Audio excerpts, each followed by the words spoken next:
Welcome to Balaji study group. Good evening everyone. सभी लोगों का बालाजी स्टडी ग्रुप में बहुत बहुत स्वागत है एक बार फिर से। इसके पहले मैं ज्योग्राफी का वीडियो लेके आया था आपके लिए, जिसमें इंट्रोडक्शन ऑफ इंडिया मैंने कवर किया था, जिसके कुछ स्टेट्स मैंने आप लोगों को प्रोवाइड किए थे। काफी सारे स्टूडेंट्स है या जिन्होंने वीडियो देखा उसको लाइक किया है, सब्सक्राइब भी किया है चैनल को हमारे, और काफी ज्यादा पसंद भी किया है हमारे चैनल को। और उन्होंने उनकी रिक्वायरमेंट ये भी रही कि कृपया वीडियो ऐसे ही डालते रहे और नेक्स्ट टॉपिक जल्द ही लेके आए। तो मैं आज आपके लिए फिर से उसके आगे का टॉपिक लेके आया हूँ। और ज्योग्राफी का जितना भी सिलेबस है आपका एसएससी, रेलवे, जो भी आप एग्जाम कवर करते हैं, सारे एग्जाम में आपके लिए बेनिफिशियल रहेगा ये। तो मैंने इसके पहले आपको काफी सारे स्टेट्स के बारे में बताए थे, मीन्स जो कंट्रीज लगती है बॉर्डर जिनके शेयर करता है इंडिया। तो उसके पहले मैंने इतनी चीजें आपको बता दी थी। आज हम उसके आगे बढ़ेंगे। काफी सारे लोगों के कुछ डाउट्स भी थे जो मैंने पर्सनल भी डाउट क्लियर किए हैं। कुछ लोगों का डाउट कहीं फेसबुक पे मिला, कहीं व्हाट्सएप पे मिला, तो मैं काफी सारे डाउट क्लियर करने की कोशिश करूंगा। और यदि आपको कोई भी डाउट रहता है तो आप प्रॉपर तरीके से मुझसे पूछ सकते हैं या कमेंट बॉक्स में कमेंट कर सकते हैं, तो आपके डाउट क्लियर किए जाएंगे। आज हम आगे बढ़ते हैं और जो हमारे टॉपिक्स बचे हुए थे तो मैं आज आपको कंप्लीट करा के जाऊंगा। मीन्स जितना भी स्टेट या कंट्री आपको बचा हुआ है वो सारी कंट्रीज आज मैं कंप्लीट कराऊंगा। उसके बाद आपका इंट्रोडक्शन ऑफ इंडिया कंप्लीट हो जाएगा। तो थोड़ा सा मैं आपको बताना चाहूंगा, एक स्टूडेंट का डाउट था कि ग्लोब पे इंडिया को कैसे अपन समझते हैं, ग्लोब पे इंडिया की सिचुएशंस क्या है। तो मैं एक बार आपको वो सिचुएशन बता देता हूँ कि ग्लोब होता है तो ग्लोब जो होता है तो वो पूरे वर्ल्ड का होता है, मीन्स पूरी पृथ्वी का ग्लोब होता है। जैसे आपने ये देख लिया, मैंने आपका एक ग्लोब बना दिया। ग्लोब तो ऑब्वियसली सभी को जानता होगा कि हर जगह आप देखते हैं ग्लोब, बचपन से पढ़ते भी आ रहे हैं ग्लोब के बारे में। तो ये ग्लोब है और ग्लोब की जो बीच वाली लाइन कहलाती है, इसको बोलते हैं इक्वेटर लाइन बोलते हैं। मीन्स यदि मैं हिंदी पे बोलूं तो यह क्या कहलाती है, भूमध्य रेखा कहलाती है। इंग्लिश में बोलते हैं इक्वेटर लाइन। इक्वेटर लाइन का क्या काम होता है इसको अभी समझिए। पूरा अर्थ मीन्स पूरी पृथ्वी है आपकी, और ये जो इक्वेटर लाइन है ये अर्थ को 2 पार्ट्स में डिवाइड करती है। मतलब आधा पृथ्वी नीचे और हाफ अर्थ ऊपर, मीन्स आधी धरती पृथ्वी नीचे और आधी पृथ्वी का ऊपर है। तो ये बीच वाली लाइन है, इसीलिए इसको क्या बोलते हैं, भूमध्य रेखा इक्वेटर लाइन होती है, जिसको अपन डिनोट करते हैं 0 डिग्री, 0 डिग्री से प्रदर्शित करते हैं। और ये ऊपर तक डिग्री जब जाता है तो ये 90 डिग्री ऊपर जाता है और 90 डिग्री नीचे, मीन्स 180 डिग्री तक का पूरा ग्लोब जो है तो रहता है। इसके आगे इंडिया के सिचुएशन की बात करो कि इंडिया किस जगह प्रोवाइड है, तो ये इक्वेटर लाइन के ऊपर है। इक्वेटर लाइन के ऊपर मतलब नॉर्थ में है, उत्तर में है, और ये वाला इक्वेटर लाइन के नीचे मतलब ये वाला जो पार्ट होता है ये साउथ पार्ट होता है, मीन्स दक्षिण कहलाता है। अब मैं यदि बात करूं कि भारत हमारा कहाँ स्थित है पूरे अर्थ पे या ग्लोब पे, हमारे इंडिया के सिचुएशंस क्या है, तो मैं आपको बताना चाहूंगा कि हमारे इंडिया की जो सिचुएशन है वो लगभग 0 डिग्री के ऊपर, मीन्स 8.46 डिग्री से 8.4 डिग्री से 37.6 डिग्री तक इंडिया की सिचुएशन है। तो इंडिया लगभग हमारा जो अवेलेबल है वो इस वाले पार्ट पे अवेलेबल है, और ये पार्ट आपको कहलाएगा 8.6 degree to 8.4 degree, sorry 37.6 degree तक।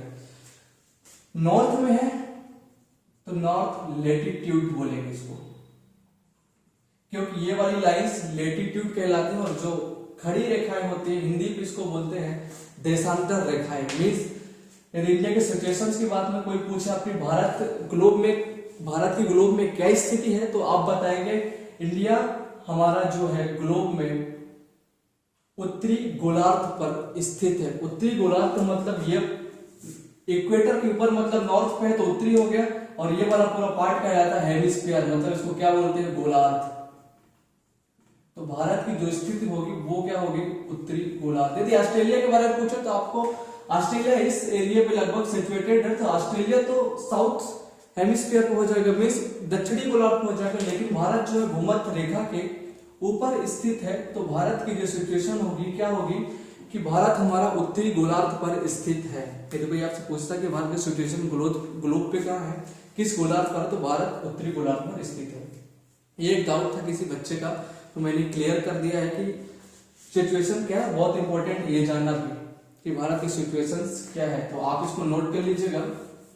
मैंने बता दिया आपको। यदि ऐसे कोई डाउट भी रहते हैं छोटे मोटे, तो आप बिल्कुल मुझसे क्लैरिफाई कर सकते हैं, कमेंट बॉक्स में भी लिख सकते हैं, तो मैं बिल्कुल आपको प्रॉपर तरीके से डाउट क्लियर करूंगा। उसके बाद मैंने आपको उस दिन बताया था, मैंने आपको पढ़ा चुका था, मैं आपको पाकिस्तान, अफगानिस्तान, मैंने आपको चाइना बताया था,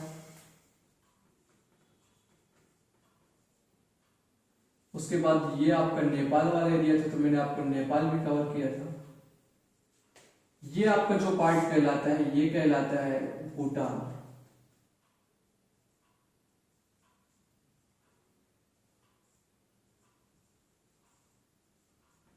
एक देश ये भी है भूटान, काफी छोटा देश है। और उसके बाद यहां है आपका म्यांमार,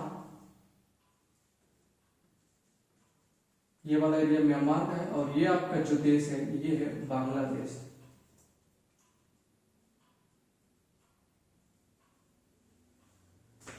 तो अभी हमारी जो कंट्रीज बची हुई है वो भूटान बचा हुआ है, म्यांमार और बांग्लादेश बचा हुआ है। लगभग 4 कंट्रीज के बारे में मैंने आपको टोटल डिफाइन कर दिया था इसके पहले। तो आज जो हम पढ़ेंगे वो पहले भूटान के बारे में पढ़ेंगे कि भूटान की सिचुएशन क्या है, भूटान की करेंसी क्या है, भूटान के प्राइम मिनिस्टर का नाम क्या है, या प्राइम मिनिस्टर हो गया, प्रेसिडेंट हो गया, तो उसके बारे में हम आगे पढ़ेंगे कि भूटान की जानकारी क्या क्या है। तो आप लोग हेडिंग डाल लीजिए। नेक्स्ट जो टॉपिक अपना वो है, नेक्स्ट कंट्री है वो कौन सी है, भूटान।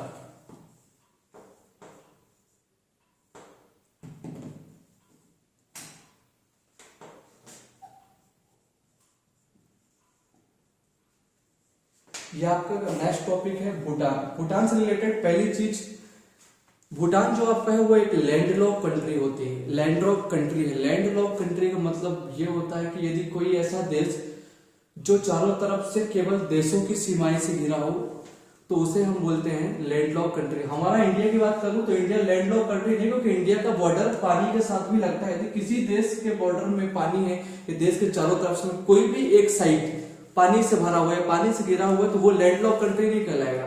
लेकिन भूटान, नेपाल, ये सारी क्या है, लैंडलॉक कंट्री, क्योंकि इसके ऊपर चाइना है, नीचे हमारा इंडिया है, बीच में भूटान है। नेपाल के ऊपर भी चाइना है, नेपाल के नीचे इंडिया है, बीच में क्या है, नेपाल है। तो ये एक लैंडलॉक कंट्री कहलाती है। पहला टॉपिक तो आप लिख लीजिए, it is a landlocked country.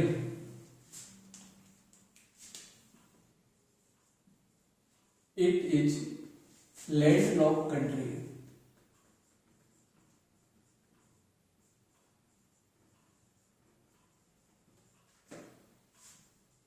Landlocked Hindi में बोलते हैं स्थल Rudra.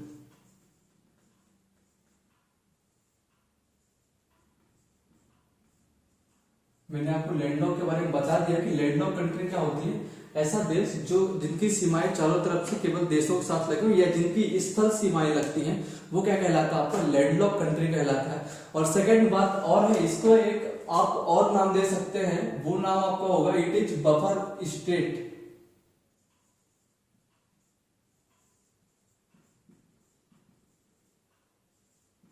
It is buffer state. Buffer state का मतलब क्या होता है कि यदि कोई देश दो दुश्मन देशों के बीच घिरा हुआ होता है, दुश्मन देश का मतलब मैं आपको बताऊं, जैसे नेपाल है और भूटान, भूटान के ऊपर चाइना है और नीचे क्या है, साउथ नॉर्थ में चाइना और साउथ में क्या है, इंडिया है।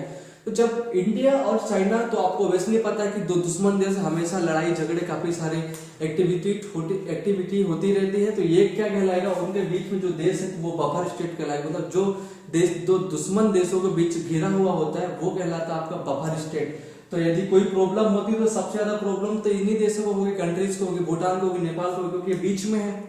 तो इसलिए इनको एक और नाम दिया जाता है कि बफर स्टेट कहलाते हैं। बफर स्टेट का मतलब रहता है यदि कोई देश दो दुश्मन देशों के बीच घिरा हुआ होता है तो वो आपका क्या कहलाता है, वो कहलाएगा आपका बफर स्टेट। मतलब यह बफर राज्य है या देश है। बफर का हिंदी का मैंने आपको बता दिया। बफर स्टेट का मतलब यह है कि दो दुश्मन देशों के बीच घिरा हुआ देश जो होता है वो कहलाता है आपका बफर स्टेट। इसके बाद अगली बात जो करेंगे भूटान के बारे में करेंगे, कि भूटान की राजधानी क्या है। तो आप सबको पता है कि भूटान का जो कैपिटल है या भूटान की राजधानी है उसको जाना जाता है थिम्पू के नाम से।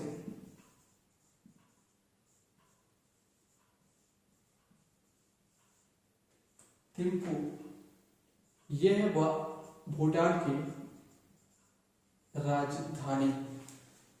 तो तीन चीजें मैंने बता दी भूटान के बारे में कि भूटान आपका लैंडलॉक कंट्री है। सेकंड बात जो आपको बताई मैंने, भूटान बफर स्टेट है। और तीसरी बात मैंने भूटान के बारे में जो बताई है वो भूटान की राजधानी के बारे में बताई है कि भूटान की राजधानी क्या है। तो भूटान की राजधानी है थिम्पू। और चौथी चीज मैं भूटान की करेंसी के बारे में बात करूं तो भूटान की करेंसी है भूटानी नेगुलम। आप इसको भी लिख सकते हैं, करेंसी क्या है भूटान की, या जिसको हिंदी में बोलते हैं मुद्रा। करेंसी और राजधानी के बारे में मैं आपको हर स्टेट के बारे में इसलिए जानकारी दे रहा हूं कि मैक्सिमम टाइम यदि कोई बॉर्डर या किसी स्टेट से रिलेटेड क्वेश्चन आता है या किसी कंट्री से रिलेटेड क्वेश्चन आता है तो पहली बात तो हमारी नाइबर कंट्री जो है पड़ोसी देश है उनके बारे में ही क्वेश्चंस मैक्सिमम आएंगे। और उनके जो क्वेश्चंस आएंगे तो या तो उनकी राजधानी पूछेगा, या तो उसकी करेंसी के बारे में पूछेगा, या तो वहां के प्रधानमंत्री के बारे में पूछ सकता है, या कोई और नॉर्मल जो क्वेरी हो सकती है तो वो हमारे पड़ोसी देशों के बारे में ही पूछेगा। तो भूटान के यदि मैं करेंसी के बारे में बात करूं तो भूटान की करेंसी जो है वो है नेगुलम।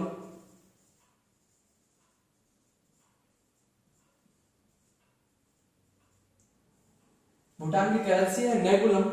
और भूटान के यदि प्राइम मिनिस्टर के बारे में बात करूं, आप इसे नोट कर लीजिए, फिर मैं अगला topic prime minister of Bhutan बताऊंगा आपको।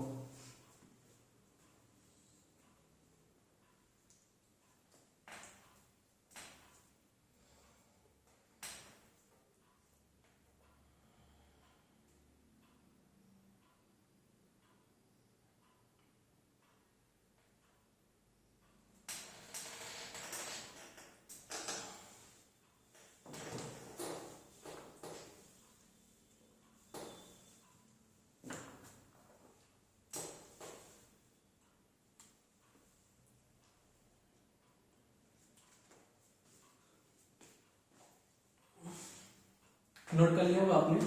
और नेक्स्ट टॉपिक जो हमारा था, मैं प्राइम मिनिस्टर ऑफ भूटान बता रहा था, भूटान के प्रधानमंत्री कौन है, तो आप उसे भी नोट कर लीजिए। टॉपिक लिख लीजिए prime minister of Bhutan. PM कौन है यहाँ का, हिंदी पे भी सबको पता ही होता है कि पीएम को प्रधानमंत्री बोलते हैं। जो यहाँ के पीएम है भूटान के वो है लोते त्योसरिंग। थोड़ा सा डिफिकल्ट नाम है लेकिन आपको याद जरूर करना है क्योंकि क्वेश्चंस में ऑलवेज ऐसे ही नाम पूछ लेते हैं। लोटे त्योसरिंग ये कौन है, प्राइम मिनिस्टर ऑफ भूटान है। ठीक है, करेंसी भी होगी और यहाँ की राजधानी के बारे में बता दिया मैंने, प्राइम मिनिस्टर के बारे में बता दिया, लैंडलॉक कंट्री ये भी बता दिया, बफर स्टेट है मैंने ये भी आपको भूटान के बारे में बता दिया। पांचवी जो नेक्स्ट बात है या नेक्स्ट टॉपिक है वो कौन सा है कि पहली बात तो भूटान से कौन कौन सी स्टेट इंडिया के बाउंड्री शेयर करेंगे। तो आपको जानकारी के लिए बताना चाहूंगा कि ये जो वाला ये एरिया है ये आपका कहलाता है सिक्किम।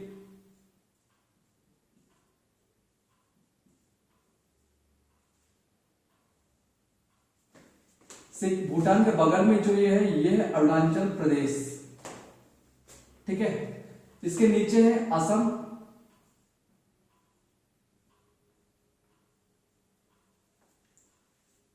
और लगभग भूटान की कुछ सीमा जो होती है वो वेस्ट बंगाल से भी साझा होती है। तो फोर्थ स्टेट यहाँ से वेस्ट बंगाल का लगता है, तो चौथा स्टेट वेस्ट बंगाल भी है।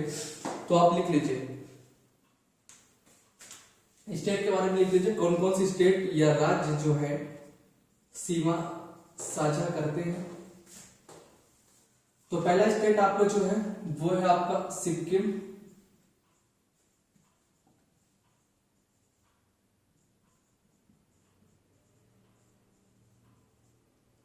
दूसरा स्टेट आपका जो है वो है अरुणाचल प्रदेश।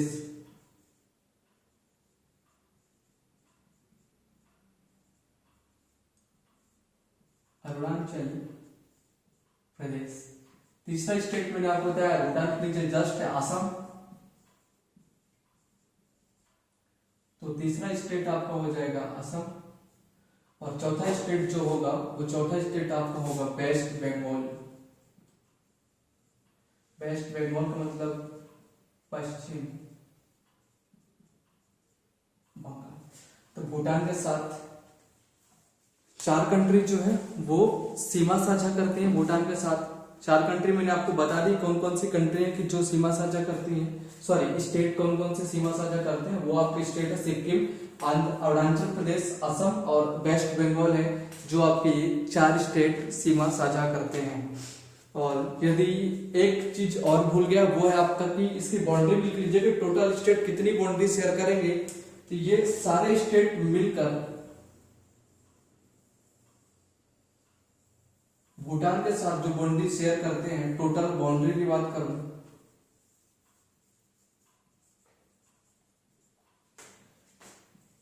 बाउंड्री को हिंदी में बोलते हैं सीमा। तो कितनी सीमा है भारत की भूटान के साथ? वो है 699 किलोमीटर। 699 किलोमीटर की सीमा भारत की भूटान देश के साथ लगती है। ये मैक्सिमम टाइम क्वेश्चन पूछा है और पूछता भी ऑब्वियसली यदि बॉर्डर से रिलेटेड क्वेश्चन आएगा तो मैक्सिमम यही पूछेगा कि भूटान की भारत के साथ कितनी किलोमीटर की सीमा साझा होती है। अफगानिस्तान के साथ, पाकिस्तान के साथ, नेपाल, चाइना, बांग्लादेश, म्यांमार। तो इतने टॉपिक जो है वो आपके भूटान से रिलेटेड है। और एक एक टॉपिक ना तो ज्यादा हैवी टॉपिक है और ना ही इतना कम टॉपिक है कि आप पढ़ नहीं पाओगे या पढ़ पाओगे। तो सबसे इंपॉर्टेंट क्या है कि आपको इतने टॉपिक इससे रिलेटेड कंप्लीट ही करने एनी हाउ। और इससे बाहर क्वेश्चन भी आपका पूछने वाले में से नहीं है, ना एसएससी, ना ही रेलवे और ना ही अदर जो एग्जाम्स कंडक्ट कराते हैं वो इससे हैवी क्वेश्चन पूछेंगे नॉर्मल। तो आपको इतना ही पढ़ना है और इतना आपने पढ़ लिया तो मैक्सिमम आप क्वेश्चन टिक कर सकते हैं। तो आप इसको नोट डाउन कर लीजिए। उसके बाद मैं आपको पढ़ाऊंगा म्यांमार के बारे में।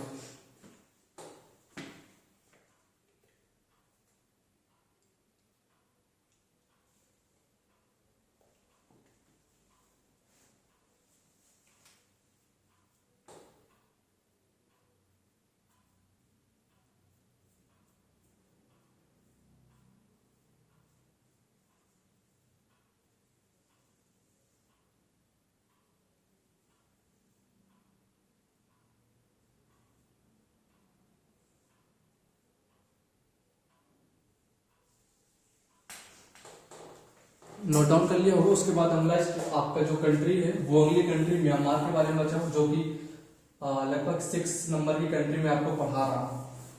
5 कंट्री आपकी कंप्लीट करवा दी मैंने। उसके बाद जो 6वां देश है या 6 नंबर की कंट्री वो आपकी है म्यांमार। तो ये आपका भूटान हो गया, नेपाल ये है, और ये आपका मैंने बताया था ये म्यांमार भारत के ईस्ट में है, टोटली ईस्ट में। टोटल किसमें? ईस्ट में। तो लास्ट आपका टॉपिक 6 नंबर का होगा म्यांमार।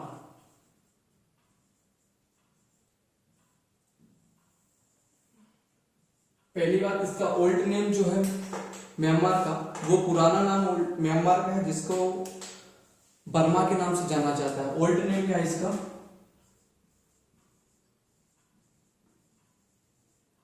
ओल्ड नेम इसका है बर्मा।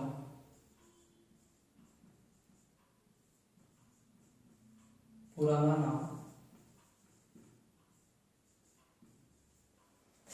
बर्मा। ठीक है, ये आपका हो गया। और इसकी बाउंड्री कितनी लगती है भारत के साथ, सीमा कितनी साझा करता है? तो यदि बाउंड्री की बात करूं मैं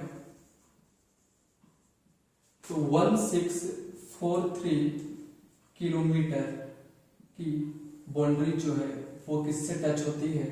वो टच होती है आपके म्यांमार से। 1643 किलोमीटर की बाउंड्री आपसे आपकी भोपाल से टच होती, सॉरी वो म्यांमार से टच होती है।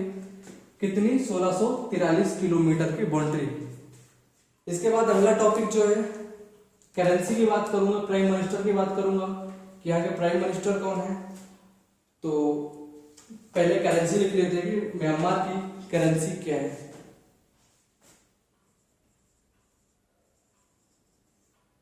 करेंसी या मुद्रा की बात करूं तो म्यांमार की मुद्रा जो है उसे क्या बोलते हैं, क्याट बोलते हैं, क्याट। म्यांमार की मुद्रा की बात करूं तो म्यांमार की मुद्रा है क्याट।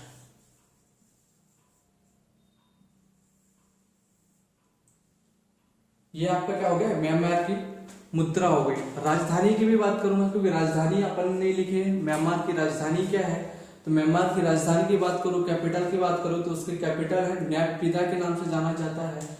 थोड़ा सा डिफिकल्ट नेम है बट आपको एनी हाउ इनको याद करना है क्योंकि क्वेश्चंस में ऐसे ही आते हैं।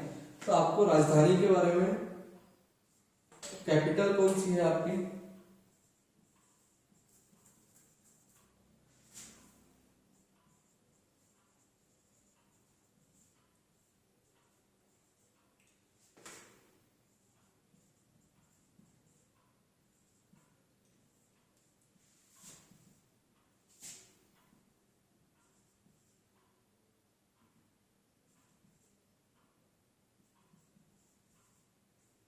नैपीदा जो है यहाँ की क्या है, कैपिटल है, दिख रहा है, नैपीदा इधर की कैपिटल है। ठीक है,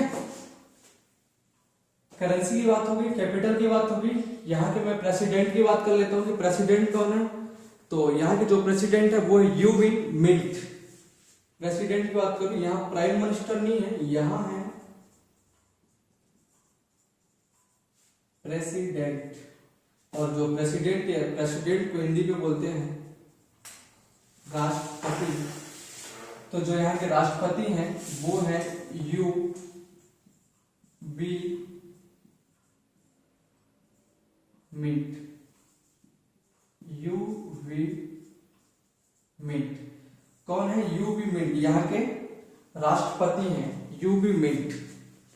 तो ये आपके कुछ टॉपिक थे जो मैंने बता दिए हैं। मैंने आपको ये भी बता दिया कितनी बॉर्डर लगती है, तो 1643 किलोमीटर की बॉर्डर है आपकी। करेंसी की बात करूं तो करेंसी को कैट के नाम से जाना जाता है। और उसके बाद यदि मैं कैपिटल की बात करूं तो आपकी कैपिटल नैपीदा। और प्रेसिडेंट जो है यहाँ के प्रेसिडेंट यू बी मिंट है। तो म्यांमार के बारे में कुछ इंपॉर्टेंट टॉपिक है जो मैंने आपको नोट डाउन करवा दिए और आप इनको नोट डाउन कर लीजिए। बेहतर तरीके से नोट्स जरूर बनाइए क्योंकि नोट्स में यदि आप सेव करके रखेंगे, लिख के रखेंगे तो कभी भी आप इसको रिवाइज कर सकते हैं। तो नोट्स इज मोस्ट इम्पोर्टेंट है ना।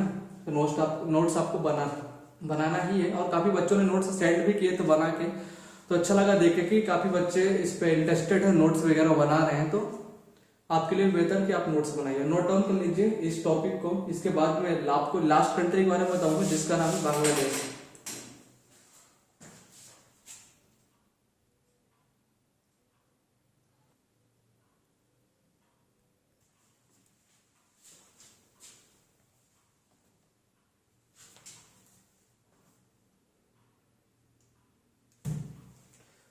नोट डाउन कर लिया आप लोगों ने इसको।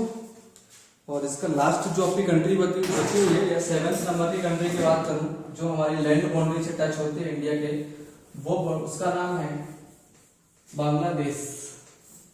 और एक इम्पोर्टेंट चीज जो बांग्लादेश के बारे में सबसे ज्यादा है और जो मैक्सिमम टाइम आपसे क्वेश्चन पूछेगा कि भारत सबसे ज्यादा किस देश के साथ बाउंड्री शेयर करता है, भारत की बाउंड्री किस देश के साथ सबसे ज्यादा टच होती है, ये लगती है, तो वो आपका कौन सा कंट्री है, वो है बांग्लादेश। यदि कोई कंट्री है जिसके साथ सबसे ज्यादा सीमा साझा होती है तो बांग्लादेश के साथ ही होती है। और दूसरा क्वेश्चन ऐसा है कि सबसे कम सीमा साझा किस देश के साथ होता है भारत की, तो वो है अफगानिस्तान। 106 किलोमीटर की सीमा साझा होती है, सबसे ज्यादा 4098 की बॉर्डर शेयरिंग होती है बांग्लादेश के साथ। तो अगला टॉपिक जो आप करेगा वो लिखिए आप बांग्लादेश।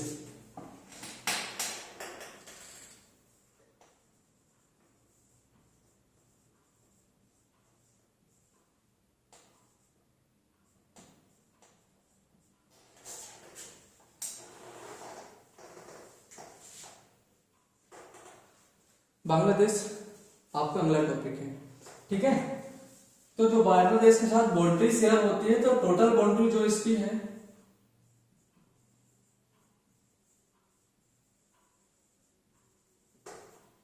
हिंदी पे बोलेंगे कुल सीमा। जो कुल सीमा साझा होती है बांग्लादेश के साथ वो होती है 4098 किलोमीटर की। ठीक है, 4098 किलोमीटर, 4098 किलोमीटर। कहीं कहीं डेटा आपको थोड़ा सा मिस भी मिल सकता है, लेकिन एनसीईआरटी का डेटा पढ़ना है और एनसीईआरटी का डेटा ही हमें क्वेश्चन में टिक करना है। क्योंकि यदि आप कोई स्टैंडर्ड बुक या अदर बुक उठाते हैं तो आपको कहीं ना कहीं डेटा में डिफरेंस जरूर दिखेगा। यदि आप कोई यूपीएससी या पीएससी की तैयारी करता है तो आप जैसे पढ़ेंगे माजिद हुसैन वगैरह के बुक पढ़ेंगे तो उसमें आपको डेटा डिफरेंट दिखे। किसी भी कंट्री के डेटा एग्जैक्ट नहीं दिखेगा, और लेकिन हमें जो डेटा पढ़ना है वो एनसीईआरटी का डेटा पढ़ना है। तो एनसीईआरटी का डेटा 4098 किलोमीटर का ही है। कहीं कहीं आपको 5000 में मिल सकता है, अप डाउन भी मिल सकता है, तो वो डेटा पर डिपेंड नहीं करेगा। डेटा जो एग्जैक्ट होगा वो हमें पढ़ना है। ठीक है, तो एनसीईआरटी के डेटा पर ही डिपेंड है, ये दूसरा डेटा पढ़ने की जरूरत नहीं है। और मैं सारा जितना भी बाउंड्री शेयरिंग बताया मैंने वो सारा एनसीईआरटी के डेटा ही बताया मैंने, और ये क्वेश्चंस का एग्जैक्ट आंसर होता है आपका। तो पहले टोटल बाउंड्री हो गई, और दूसरी बात इसमें लिख लीजिए ऐसा कि मैक्सिमम बाउंड्री है। मैक्सिमम बाउंड्री सबसे ज्यादा सीमा। ठीक है, तो सबसे ज्यादा सीमा किसके साथ शेयर करता है इंडिया, वो है बांग्लादेश के साथ। दूसरा, बांग्लादेश की राजधानी की बात करूं कि बांग्लादेश की कैपिटल क्या है, राजधानी क्या है, तो बांग्लादेश की जो राजधानी है वो है ढाका। बांग्लादेश की राजधानी है ढाका। और तीसरी चीज जो है, बांग्लादेश का करेंसी क्या है, हिंदी पे बोलूं मुद्रा। बांग्लादेश की मुद्रा क्या है, तो बांग्लादेश की मुद्रा है जिसको बोलते हैं टका। बांग्लादेश की मुद्रा जो है वो है टका, और बांग्लादेश की राजधानी जो है वो है ढाका। ये तीन चीजें हो गई। और चौथी चीज जो है, तो बांग्लादेश के प्राइम मिनिस्टर की बात करूं या प्रधानमंत्री जिसे हम कहते हैं, वो महिला प्रधानमंत्री है बांग्लादेश में, पहली बात तो ये। और उनका जो नाम है वो है शेख हसीना। और बांग्लादेश, पाकिस्तान, अफगानिस्तान की यदि बात करूं, पाकिस्तान भी टोटल इस्लामिक कंट्री है, अफगानिस्तान भी टोटल इस्लामिक कंट्री है, बांग्लादेश भी टोटल इस्लामिक कंट्री है। और नेपाल की बात करूं तो नेपाल एक ऐसा जो टोटल हिंदू कंट्री है। मतलब हमारा देश भी एक हिंदू कंट्री नहीं है, हमारा देश सभी समुदायों को लेकर साथ चलता है। वो स्पेसिफिक नहीं, जैसा कि पाकिस्तान इस्लामिक कंट्री, वैसा कुछ भी नहीं है हमारे देश में। जो प्योर हिंदू कंट्री है वो है नेपाल। नेपाल दुनिया का एकमात्र हिंदू वाला देश है जहां केवल नेशनलिज्म जिसका क्या है, हिंदू है। ठीक है, तो यहाँ के प्रधानमंत्री की बात करूं तो शेख हसीना है यहाँ की प्रधानमंत्री, जो कि एक महिला प्रधानमंत्री है। उसके बाद में यहाँ के प्रेसिडेंट की बात करो, यदि आप प्रेसिडेंट भी लिखना चाह रहे हैं तो प्रेसिडेंट भी लिख लीजिए। यहाँ के राष्ट्रपति हैं अब्दुल हमीद।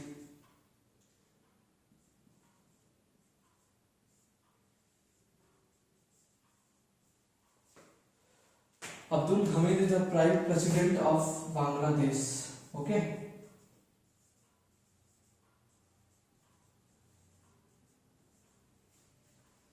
ये आपको कुछ इंपॉर्टेंट टॉपिक था। और बांग्लादेश की जो सिचुएशन है, कंट्री कौन कौन से मीन्स स्टेट कौन कौन से लगते हैं, तो वेस्ट बंगाल लगता है स्टेट में, उसके बाद असम लगता है, त्रिपुरा लगता है और मेघालय। असम, वेस्ट बंगाल, मिजोरम, मेघालय और त्रिपुरा, ये स्टेट है। इसको नोट डाउन कर लीजिए, फिर मैं आपको स्टेट के बारे में बता देता कौन कौन से स्टेट की बाउंड्री।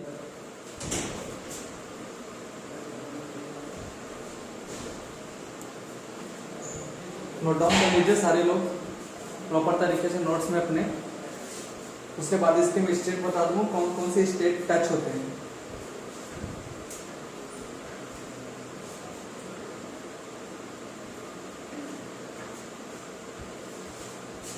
नोट डाउन कर लिया होगा सभी लोगों ने। और इसके बाद मैं आपको केवल इसके स्टेट काउंट करा देता हूँ कि बांग्लादेश के साथ कौन कौन से स्टेट लगते हैं, कौन कौन से स्टेट की बाउंड्री लगती है, ठीक है। तो पहला तो आपका जो स्टेट होगा, स्टेट लिख लीजिए, राज्य कौन कौन से लगते हैं। पहला आपका यहाँ वेस्ट बंगाल है, इधर आपका पड़ेगा वेस्ट बंगाल। वेस्ट बंगाल को हिंदी में बोलते हैं पश्चिम बंगाल।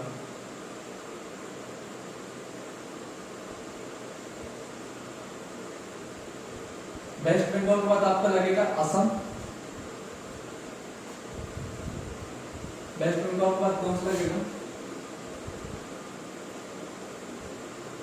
असम लगेगा। असम के बाद लगेगा त्रिपुरा।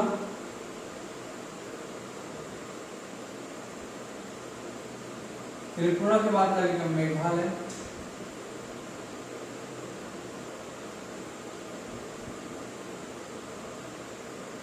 ठीक है, ये क्या हो गया आपके स्टेट हो गए। असम वेस्ट बंगाल, असम वेस्ट बंगाल, त्रिपुरा, मेघालय, और एक स्टेट और लगेगा जिसका नाम क्या है, मिजोरम। एक और स्टेट है जिसका नाम है मिजोरम।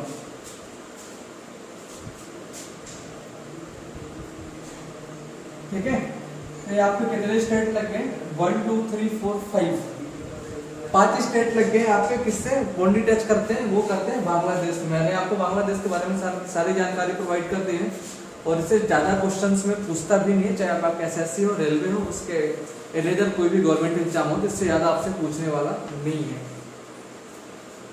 बाउंड्री बता दी थी मैंने आपकी कि 4098 किलोमीटर की बाउंड्री टच होती है।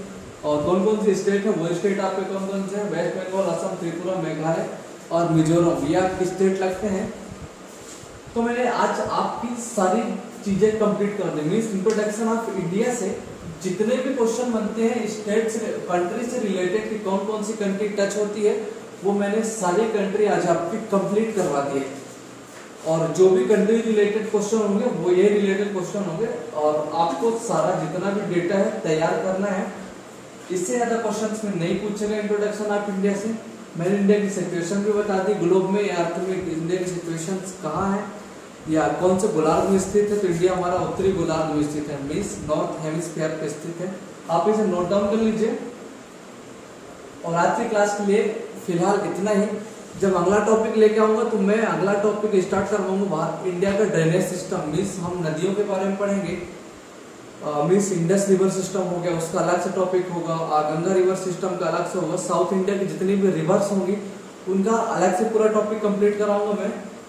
उसके बाद हम इंडस्ट्रियल एरिया पढ़ेंगे, उसके बाद माउंटेन्स पढ़ेंगे, प्लेटू पढ़ेंगे। काफी सारा टॉपिक जो एसएससी रेलवे से रिलेटेड है वो सारा यहाँ एक डिस्क्रिप्टिव लेवल पर कवर करेंगे। तो फिलहाल आज के लिए इतना ही, और हमारे वीडियो देखने के लिए, चैनल पे बने रहने के लिए आप लोगों का बहुत बहुत धन्यवाद।